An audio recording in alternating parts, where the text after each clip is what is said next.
Hey everyone, welcome to the Anime Throne. I'm your host, the one and only King freaking Kansas, here to bring you another, I guess in this particular case, TV series review. What the hell is the King referring to, guys? I'm talking about something. Since it's Valentine's Day today, okay? It's Saturday morning. King's actually literally spent probably and a half hours watching all 13 episodes of this particular series that blew my mind away, guys. Probably some of the best animation and storytelling ever. Episodes were only 24 minutes long, estimate, okay? But anyways, let me tell you what the hell I watched. I watched Fragrant Flower Blooms with Dignity. It was released in 2025. 13 episodes, 25 minutes each. It's rated PG, so everybody can watch it. Directed by Miyuki Kuroki, Makoto Kato, and others. Wow, I can tell you right now. Brief synopsis of this, guys. An elite girls' school resides next to a boys' school of delinquents. One day, two students from each school, so 1-1, guys, Kaoroku and Rintaro meet and develop a connection. And I'm telling you guys, some of the voice actors, I gotta say this, if I can pronounce it, Yoshinori, Nakayama, Honoko Inaye, Koki, Uchiyama, Kikinosoke, Toya, Hiro, Ishibashi, Yamane, Yoko, Hikasa. Hopefully I didn't mispronounce any of these names, because King's bad at names. You guys know me. You've been watching me for a while, especially on the movie Throne. Yeah, no, and especially with this long-ass beard. Sorry, King is old. Don't worry, I'm gonna clean myself up eventually. Anyways, guys, what a well-developed series. At the beginning, I'm like, I don't know if this is gonna be for me. This is the first episode in, and I'm like, I don't know, it kind of feels to me, right? But, oh my god, it hooks you, hook, line, and sinker.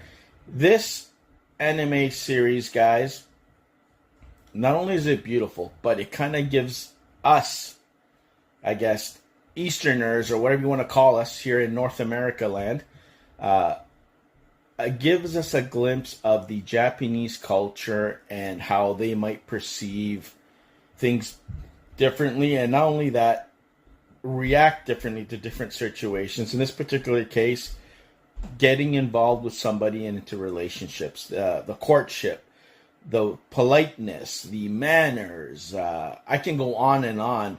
Just the innocence of it all, and the way things seem to be structured, but they're not, because it's a time of, first time what ifs and stuff.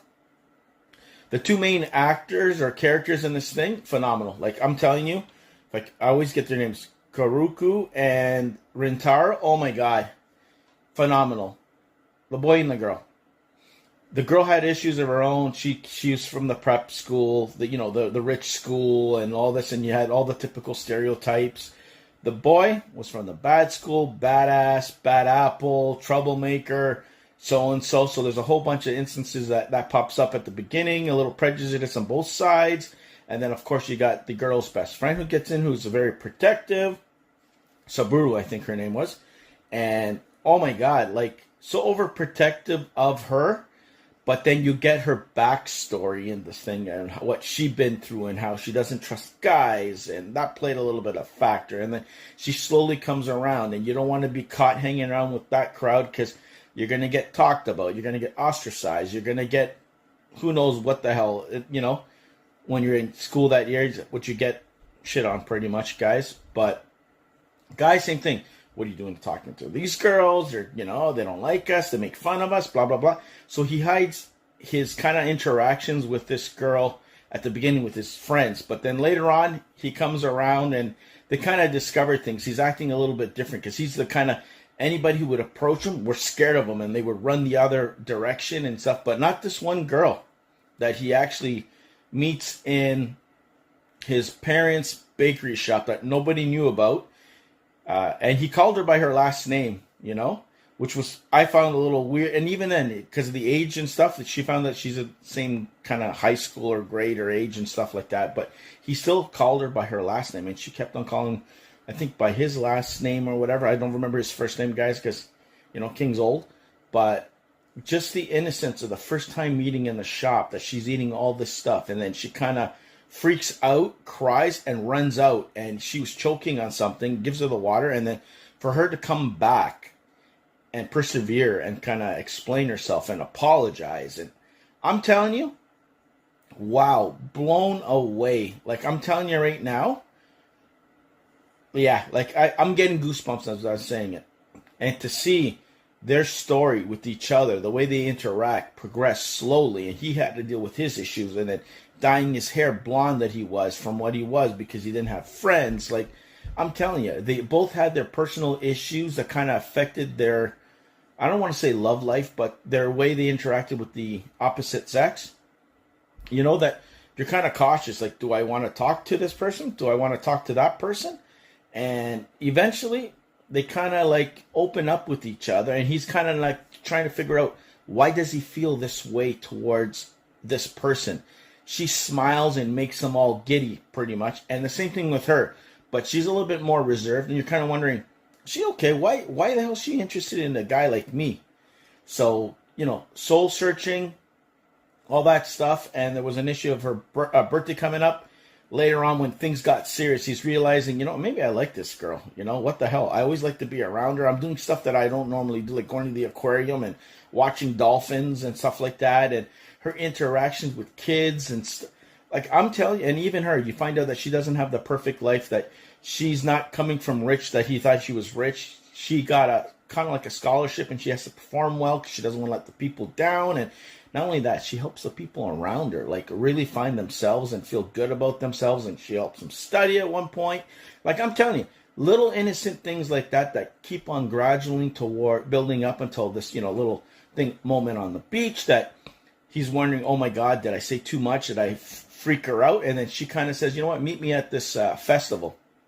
And that's where the last episode is, that he kind of goes there. They're having a little bit of fun, and then they sit down on the bench and have the conversation of, listen, I'm sorry if I freaked you out, but I realized that, I talked to your friend. She wanted me to keep away from you and all this stuff, but I do care about you. I like you a lot. And she kind of says the same thing. And I'm telling you, it was something else. Well-versed, well-written, well everything. And then even the last episode, it wasn't one of those, I hope she doesn't die. Because I was really worried that something's going too good. This guy's turning his life around and something tragic is going to happen. Maybe she's going to die or something. And I'm glad I didn't. It was actually her telling him when he revealed how he felt. And she asked if that's okay with you, because he was still kind of apologizing.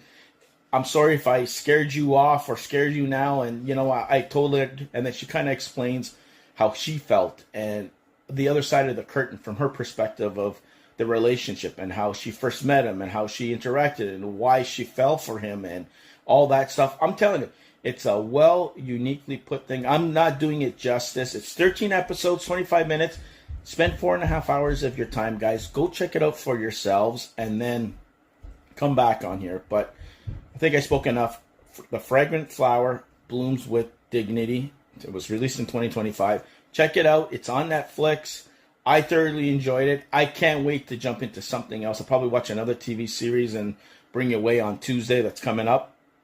And I'll see maybe a movie the following Saturday. Who knows? Either way, as I watch these suckers, I'm going to bring you your way. So there you go. That's my official The Fragrant Flower Blooms with Dignity TV series season 1 review. So till next time, be the hell good. Stay off the King's Throne. Like, share, and subscribe. Check out the movie Throne. You guys know the drill. I'll be here. So until then, be the hell good.